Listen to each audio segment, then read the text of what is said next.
Jayashankar, operation Sindoor ఆగలేదు. Operation Sindoor ఇంకా కొనసాగుతోందని భారత విదేశీ వ్యవహారాల శాఖ మంత్రి ఎస్. జైశంకర్ స్పష్టం చేశారు.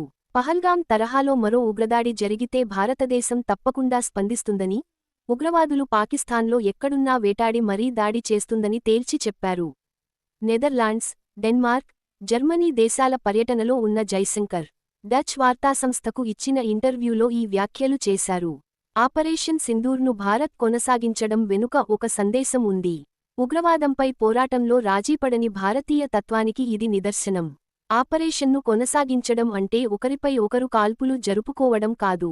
ప్రస్తుతానికైతే భారత్, పాక్ మధ్య కాల్పుల విరమణ కొనసాగుతోంది.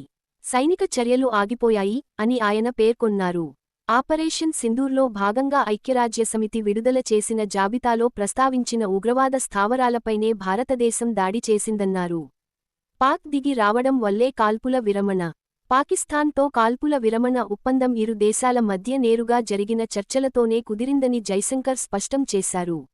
ఈ ఒప్పందానికి కారణం తానేనని అమెరికా అధ్యక్షుడు ట్రంప్ పదేపదే చెబుతున్న నేపథ్యంలో ఆయన ఈ వ్యాఖ్యలు చేయడం గమనార్హం.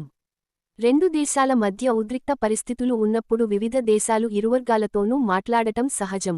పరిస్థితిని చక్కదిద్దేందుకు అవి ప్రయత్నిస్తాయి. అమెరికాతోనే కాదు అన్ని దేశాలతోనూ కాల్పుల విరమణ కావాలంటే పాక్నే మాట్లాడమనండి అని స్పష్టం చేశాం. మే 10న ఆ దేశ జనరల్ మాతో చర్చలు జరిపి ఒప్పందం చేసుకున్నారు అని వివరించారు. ఈ ప్రక్రియలో ప్లీజ్ కొంచెం సబ్స్క్రైబ్ చేసుకొని సపోర్ట్ చేయండి. మీ అభిప్రాయాలను కామెంట్లో రాయండి.